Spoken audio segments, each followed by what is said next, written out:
ሰላም ጥዕና ሃበልና ተኸታተልቲ ኣኽሱማውያን መራኸቢ ሓፋሽ AMN ነዚ ሰዓት ዝተሰናዶ ዜናታት እንሆ ፈለማ ቀንዲ ነጥብታት ዜና ህዝብ ትግራይ ነዘይ ሕጋው ጉጅለ ህወሓት ኣይገዛእን ብምባል እቲ ክልል ካብ ዝኣተወ ፀገም ከድሕን ኣለዎ ኢሎም ውድባት ፖለቲካ በቀዳማይ ሚኒስተር ዶክተር አብይ ኣብዚ ሰሙን በትግርኛ ዝተውሃበ ቃለ መሕትት ኣብ ትግራይ ስጋት ፈጢሩ ካብ ዕለት 29 ለካቲት ጀሚሩ ክሳብ 2 መጋቢት 2018 ዓ.ም ዝኽሪ ሃፀይ ዮሃንስ ራብዓይ ክሳለጥ ፃውዒት ቀሪቡ ድሕሪ ጆኖሳይዳዊ ኩናት ትግራይ ብሰንኪ ወሊድ ቁፅሪ ሞት ኣዴታት ሕማም ፔስቱላን ፀታዊ ዓመፅ ደቂ ኣንስትዮን ኣዝዩ እናወሰኸ ይኸይድ ከም ዘሎ ተገሊጹ ብሰንኪ ኩናት ማእከላይ ምብራቅ መንገዲ ኣየር ኢትዮጵያ ኣታዊኡ ከም ዝቐነሰ ሓቢሩ ናይዚኦምን ካልኦትን ዝርዝር ክስዕብ እዩ ሰናይ ምክትታል ህዝብ ትግራይ ንዘይ ሕጋዊ ጉጅለ ህወሓት ኣይግዛእን ብምባል እቲ ክልል ካብ ዝኣተወ ፀገም ከድሕን ኣለዎ ኢሎም ውድባት ፖለቲካ ዋና ጸሓፊ ዲሞክራሲያዊ ፓርቲ ትግራይ ቲዴፓ ምልብርሃን ሃይለ ከም ዝበልዎ ኣብቲ ክልል ዘሎ ዘይሕጋዊ ጉጅለ ህዝቢ ካብ ልምዓት ተጠቃሚ ከይኸውን ዝኽልክልን ሓፈሻዊ መረፃ ኣብቲ ክልል ከይካየድ ፀገማት ይፈጥር ኣሎ ሕገ መንግስታዊ ስርዓት እቲ ሃገር ንዘየኽብር ጉጅለ ከምዚ ዓይነት ዕድል ምሃብ ግቡእ ከም ዘይኮነ ብምግላጽ እቲ ጉጅለ ነቲ ክልል ጥራሕ ዘይኮነስ ንሉዓላውነት ሃገር እውን ስጋት ይፈጥር ከም ዘሎ ገሊጾም ሓላፊ ርክብ ህዝቢ ውድብ ስምረት ሓለፎም ነርአ ብወገኖም ህወሓት ህዝቢ ትግራይን እቲ ክልልን ተረባሕቲ ልምዓት ንከይኾኑ ካብ ምግባር ብዝሓለፈ ዘላቂ ሰላም ከይህሉ ዕንቅፋታት ይፈጥር ምህላው ሓቢሮም ኣብ ክልልና ዝተፈጠሩ ፀገማት ንምፍታሕ ዝምልከቶም ኣካላት ብትግሃት ክሰርሑ ሕጊ ክኽበር ኣብቲ ክልል ዝነብሩ ዜጋታት ወከልቶም ክመርፁ ክፈቅዱ ከም ዘለዎም ኣስሚሮምሉ ኣቦ መንበር ሰልፊ ሰብዓ እንደርታ ከበደ ሰፋ ህዝቢ ትግራይ ምስ መንግስቲ ደው ክብል ከም ዘለዎ ግንዛበ ንፈጥረልና ኢሎም ህዝቢ ትግራይ ንዘይ ሕጋዊ ጉጅለ ህወሓት ኣይግዛእን ብምባል እቲ ክልል ካብ ዝኣተወ ፀገም ከድሕን ከም ኩሉ እዋን ሉዓላውነት ሃገር ብምኽባር እጃሙ ክዋፃእ ከም ዘለዎ እቶም ኣመራርሓ ውድባት ፃውዒት ተቕሪቦም ክብል FBC ፀብፂቡ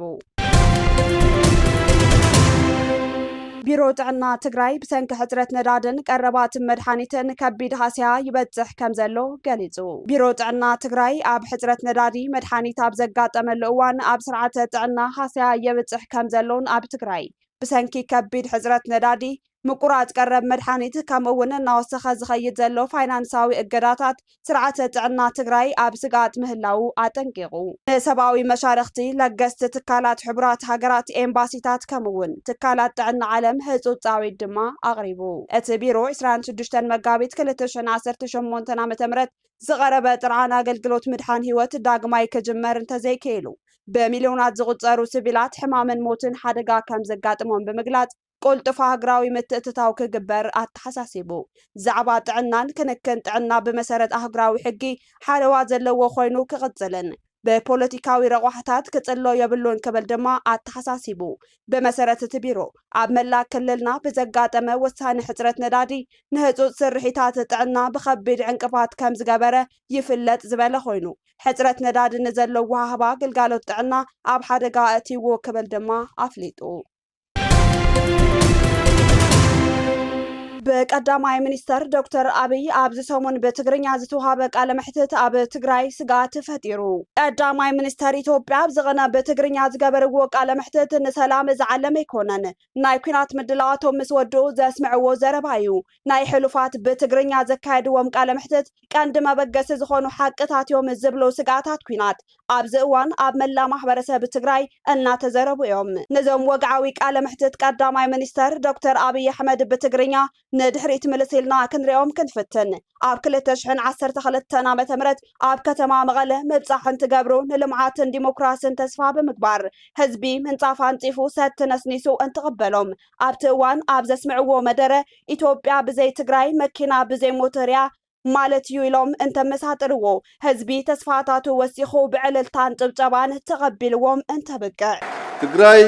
ኣብ ሃገርና ለውጥን ዲሞክራሲን ክመጽእ ዝተቃለሱ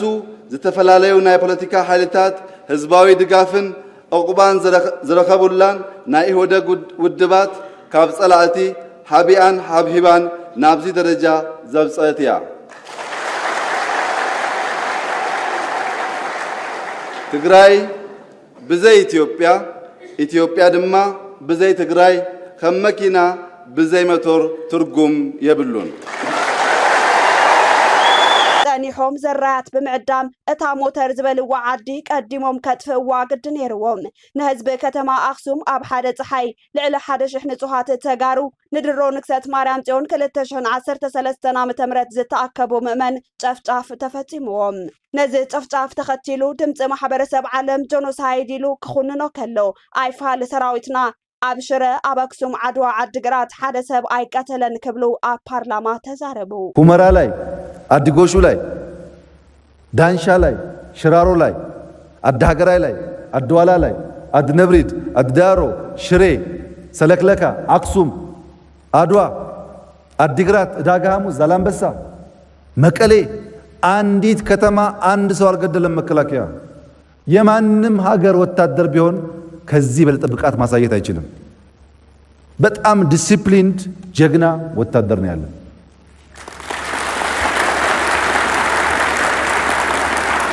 እዚ ብትርጉሙ ቀቲልና ኢና ክንደስ ዝበለና ዝበለ ጠስሚ ልቦም ዘርሐሰ ዘረባ ምዃን እዩ ሓዝውን ኣብ መጀመር ኩናት 2013 ዓ.ም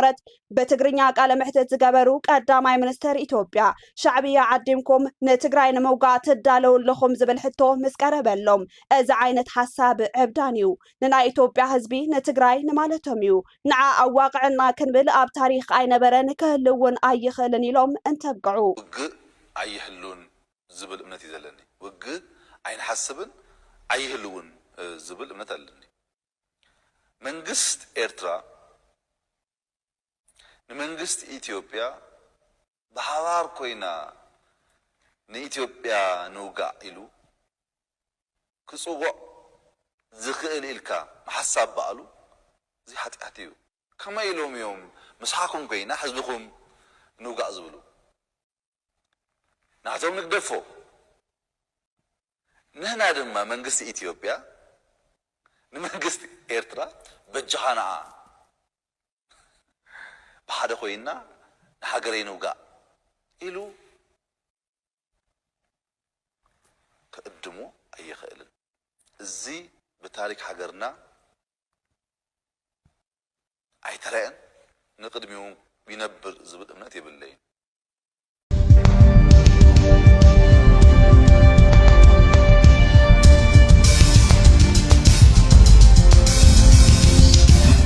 ዝፍለጥ ሕወሓት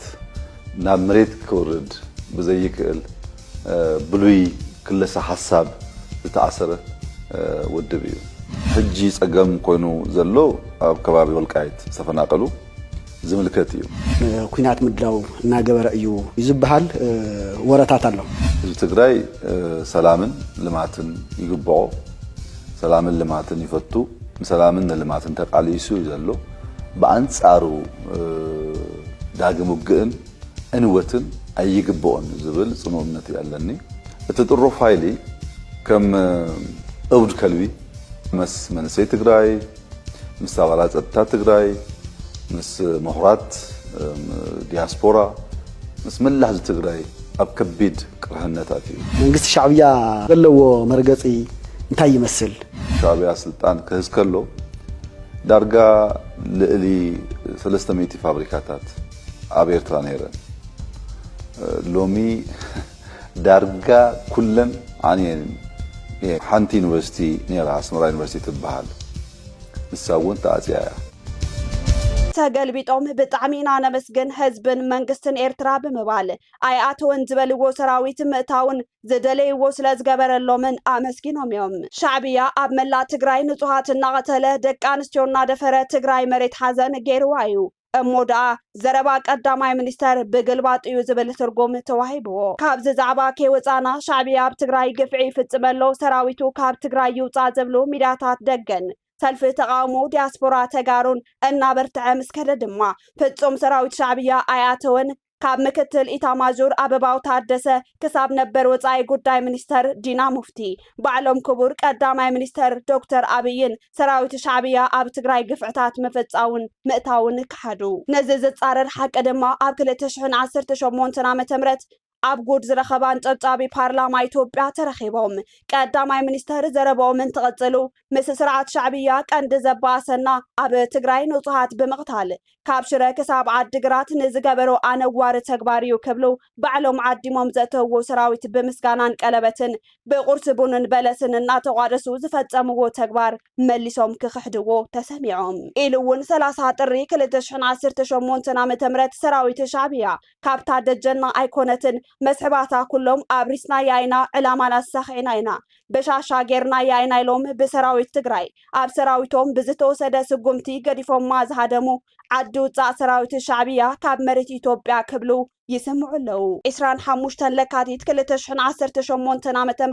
በትግርኛ ኣብዝሃብዎ ቃለ ምሕትት ንሕና ምስ ትግራይ ኩናት ኣይንገብርን ተበጉሰታት እውን የብልናን ምባሎም ናይ ሕሉፋት አንደበታት ክቡር ቀዳማይ ሚኒስተር ወሲድካ እቲ ዘሎ ደመና ኩናት ናብ ድምፂ ተኽሲ ከስተጋገር ዝኽእለሉ ዕድል ዝለዓለ ምዃኑ የረድአካ እዚ ድማ ኣብዚ እዋን ኣብ ህዝቢ ትግራይ ዝለዓለ ስጋት ፈጢሩሎ ሓደ ኣብ መወዳእታ ዝለዓል ነጥቢ ግን ክቡር ቀዳማይ ሚኒስተር ሆይ ቋንቋ አማርኛ ናይ ስራሕ ቋንቋ ገይሩ ብስርዓት ትምህርቲ እውን ዝበሰሉ ቋንቋ አምሓርኛ ህዝቢ ትግራይ ንዘይምድማጹ ተጠራጢሮም ደይኾኑ በትግርኛ ቃለ ምሕትት ዝህቡ ዘለው ወይ ናይ መወዳእታ መጠንቀቕታ ምዃኑ እዩ ዝብሉውን ኣይተሳኑን ሰራዊት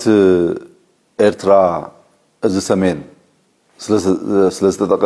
ነቲ አጋጣሚ ተጠቂሙ ናብ ትግራይ ምእታው ይፍለጥ መንግስት ኣብቲ እዋን ግዳማዊ ኃይሊ ክከላኸል ኣብ ዝኽእሉ ኩነታት ኣይነበረን ኃይልና ወሰን እዩ ምስ ሕወሓት ኣብ ውግእ ናዝነበርና ትግዳማዊ ኃይል ምክልካል ኣይንክእልን ነርና ስለዚ ኮነ ሰራዊት ኤርትራ ኣብ ትግራይ ኣትዩ ከበርቲ ገበናት ፈጺሙ ትካላት ዘሪፉን ዓንዩን ንጹሃት ቀቲሉን ዓሚጹን ሲቪላዊ ትህተ ቅርጽን ማህበራዊ ትካላት ዘሪፉን ዓንዩን ብፍላይ ኣብ ከተማ አክሱም ኣብ ውሽጢ ክልተ መዓልታት በአማይት ዝቁጸሩ መናእሰይ ጨፍጭፉ ሽውዩ ዝተፈላልዩ ባለ ስልጣን መንግስት ፌደራል ንኣስመራ ተሪና ዝነበረና ማለት እዩ አክሱም ጥራሕ ዘይኮነስ ከም ባል አድዋ አዲግራትን ሽረን ሐዊሱ አባይቲ አፍሪሱ ኢንዱስትሪታት ዓንዩ ማሽነሪታት ዘሚቱ ካውን መቀለ ዘይዓቱ ኢልና ሽዑ ታክቲካዊ በዝኾነ መንገድ አጽናዮ ነርና ከም ዝፍለጥ ንምንታይ ብዛኣትወ ከተማ ሁሉ ጥፋት ይገብስ ዝነበረ ሕዚውን አለኩ የነምባል ወጥም ቅልቅል ይብለሎ መልእክተይ ንሻዕብያ ንሰራዊት ኤርትራ ንኹሎም ዘለኒ መልእክቲ ቀንጠብጠብ ትብል ዳዋ ትመጾ ኣለዋ ጥራይ ክብሎም ዝፈቱ ካብ ዕለት 29 ለካቲት ጀሚሩ ክሳብ 2 መጋቢት 2018 ዓ.ም ዝኽሪ ሃፀይ ዮሐንስ ራብዓይ ክሳለጥ ጻውዒት ቀሪቡ ግለጽ ባህልን ቱሪዝምን ትግራይ ከም ዘመላኸቶ መበል 137 ዓመት ዝኽሪ መስዋዕቲ ብሄራዊ ጀግና ንጉሰ ነገስት ዘኢትዮጵያ ሃፀይ ዮሐንስ ራብዓይ ካብ ዝተወለድሉ ወረዳ ድጓዓ ተንቤን ፍሉይ ቦታ ማይ ባሓ ክሳብ ቤተ መንግስቶም መቐለ ዝተፈላልዩ መደባት ከም ዝተዳለውን ከም ዝቐርቡን ተገሊጹ በብዓመቱ ዝሳለጥ ዝኽሪ መስዋዕቲ ሃፀይ ዮሐንስ ተጠናኺሩ ንምቕጻል ሎሚ ዓመት ብምትሕብባር ቢሮ ባህልን ቱሪዝምን ትግራይ ማሕበር ደረስቲ ትግራይ ማሕበር ሃፀይ ዮሐንስ ማይ ባሓ ብሓባር ይሰርሑ ከም ዘለው ተፈሊጡ ብመሰረት ዝኽሪ ክብርታት ሃፀይ ዮሐንስ ንምልማዕ ንምስናድን ንውልድ ወለዶ ንምስግጋርን ዘኽእል መድረኽ ዘተ ዑደት ኪነጥበባዊ ስራሕቲ ምርኢት ካርኒቫልን ከም ዝህሉ ተፈሊጡ ታሪኽ እንትንዝክር ን17 ዓመታት ኢትዮጵያ ዝመርሑ ሃፀይ ዮሐንስ ራብዓይ ንጉሰ ነገስት ዘኢትዮጵያ ኣብ ዝተጠርነፈት ኢትዮጵያ ሃፀይ ዮሃንስ ትግራይ ማእከል ዝገበረ ፖለቲካዊ ምሕደራ ዝመስረቱ ፈላማይ መራሒ ምንባሮም ድርሳናት ታሪክ የዘንትው በዝብዝ ካሳ እናተባሃሉ ዘፀውዑ ዝነበሩ ሃፀይ ዮሃንስ 5 ሐምለ 1829 ዓ.ም ኣብ ማይ ባሓ ከም ዝተወለዱን ቅድሚ 137 ዓመት ክልተ መጋቢት ምእንተ ሃገሮም ኣብ መተማ ከም ዝተሰውኡ ይፍለጥ እዩ ድሕሪ ጆኖሳይዳዊ ኩናት ትግራይ ብሰንኪ ወሊድ ቁጥሪ ሞት ኣዴታት ሕማም ፌስቱላን ፀታዊ ዓመፅ ደቂ ኣንስትዮን ኣዝዩ እናወሰኸ ይኸይድ ከም ዘሎ ተገሊጹ እዚ ዝተገልጸ መዓልቲ ደቂ ኣንስትዮ ማርች 8 ምክንያት ብምግባር ኣብ ህልው ኩነታት ደቂ ኣንስትዮ ትግራይ ኣመልኪቱ 26 ለካቲት 2018 ዓ.ም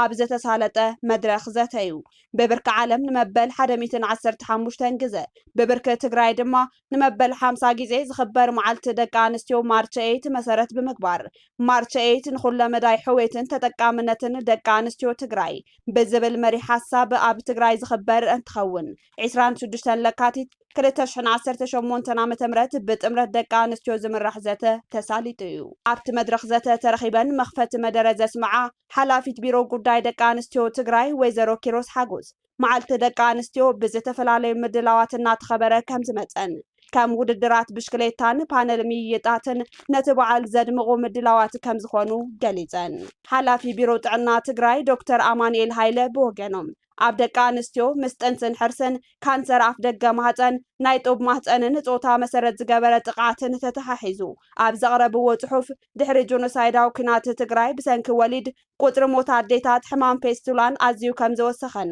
ኣብ ትግራይ ፀታዊ ዓመፅ ደቂ ኣንስትዮ ኣዝዩ እናወሰኸ ይኸይድ ከም ዘሎን ኣብሪሆም 30 ሚታዊ ዝኾና ደቂ ኣንስትዮ ኣብ ገዛ ይወልዳ ኣለዋ ዝበሉ ዶክተር ኣማኑኤል ኣብ 2018 ዓ.ም 60 ደቂ ኣንስትዮ ምስ ጥንስን ሕርስን ብዝተተሓሓዘ ፀገም ህይወተን ከም ዝሓለፈ ገሊጾም ነቶም ፀገማት ንምቅላል ኣብ ጥዕና ደቂ ኣንስትዮ ትኹረት ሂቦም ዝሰርሑ ትካላት ምሳና ክሰርሑ ፃዕርታት እናተገበረ እዩ ድማ ኢሎም ንውሕስ ጥዕናን ምፍታሕ ኩለ መድያዊ ፀገማትን ደቂ ኣንስትዮ ኩሉ ክረባረብ ድማ ፃውዒት ኣቕሪቦም ብሰንኪ ኩናት ማእከላይ ምብራቅ መንገዲ ኣየር ኢትዮጵያ ኣታዊኡ ከም ዝቐነሰ ሓቢሩ መንገዲ ኣየር ኢትዮጵያ ብሰንኪ ኣሜሪካን እስራኤልን ኣብ ልዕሊ ኢራን ዝጀመረው ኩናት ናብ 10 ሃገራት ማእከላይ ምብራቅ በረራታት ከም ዝሰረዘ ንቢቢሲ ሓቢሩ ኣሎ ዋና ፈጻሚ ስራሕ ንግዳዊ ጉዳያት መንገዲ ኣየር ኢትዮጵያ ለማ ያዴቻ እቲ ን6 መዓልታት ዝጸንሐ ኩናት ማእከላይ ምብራቅ ኣብ ልዕሊ እቲ መንገዲ ኣየር ልዑል ጽልዋ ከም ዘሕደረ ገሊጾም ኣለው ቅድሚ ኩናት ማእከላይ ምብራቅ መንገዲ ኣየር ኢትዮጵያ መዓልታዊ 3 ግዜ ናብ ዱባይ ሓንቲ ድማ ናብ ሻርጃ ኢሚራት ዓረብ በረራታት የካይድ ከም ዝነበረ ኣዘኻኺሩ እቲ ኣብ መዓልቲ 3 ግዜ ናብ እስራኤል ሓደ ግዜ ናብ አቡዳቢ ዝበርር መንገዲ ኣየር ሕዚ ኣብ መዓልቲ 2 ግዜ ጥራሕ ናብ ኦማን ተጓዓዝቲ የመላልስ ከም ዘሎ ተገሊጹ በዚ ምክንያት ድማ ብማእከላይ ገምጋም ኣብ መዓልቲ 15 በረራታት ኣብ ሰሙን ልዕሊ 101 ንስሪ ዘለና ክብሉ ሓላፊ ንግዳዊ ጉዳያት መንገዲ ኣየር ኢትዮጵያ ተዛሪቦም ብሓፈሻ ናይ ተጓዓዝትን ናይ ጽዕነትን በረራታት ኣስታት 160 በረራታት ክንሰርዝ ክንግደድ ኢና ኢሎም ኣለው ጣልያን ድሕሪ መጥቃዕቲ ኢራን ናብ ሃገራት ወሽመጥ ዓረብን ቆጵሮስን ሓገዝ ክትልእኽ ምዃና ኣፍሊጣ ጣልያን ድሕሪ መጥቃዕቲ ኣየር ኢራን ናብ ሃገራት ወሽመጥ ዓረብን ቆጵሮስን ናይ ምክልኻል ኣየር ሓገዝ ንብረት ሓይሊ ባሕርን ክትሰድድ መደብ ከም ዘለዋ መንግስቲ እቲ ሃገር ኣፍሊጡ ኩናት ኣሜሪካን ኢራንን ሻድሻይ መዓልቱ ኣብ ዝኣተወሉ እዋን እቲ ጎንፂ ናብ ሃገራት ወሽመጥ ዓረብን ናብ ኤስያን እናሰፍሐ ብምምፅኡ ዓለማዊ ዕዳጋታት ኣናዊጡ ይርከብ ብኣሽሓት ዝቑፀሩ ተዓፅዮም ዘለው በፃሕትን ነበርትን ካብ ማእከላይ ምብራቅ ክወፁ ሓገዝ ከም እትገብር ድማ ጣልያን ኣፍሊጣላ ቀዳማይ ሚኒስተር ጣልያን ጆርጂያ ሜሎኒ ጣልያን ንመጥቃዕቲ ኣየር ኢራን ንምምካት መሳርሕታት ምክልኻል ኣየር ዝደልያ ሃገራት ወሽመጥ ዓረብ ንዘቕረበ ሕቶታት ሓገዝ ምላሽ ክትህብ ምዃና ገሊፀን ሜሎኒን ሬድዮ ጣብያ RTL 102.5 ኣብ ዝሃብኦ መግለፂ ነዚኦም ናይ ምክልኻል ሓላፍነት ስለዘለና ክንከላኸሎም ኢና ኢለን ከም ጸብጻብ ሮይተርስ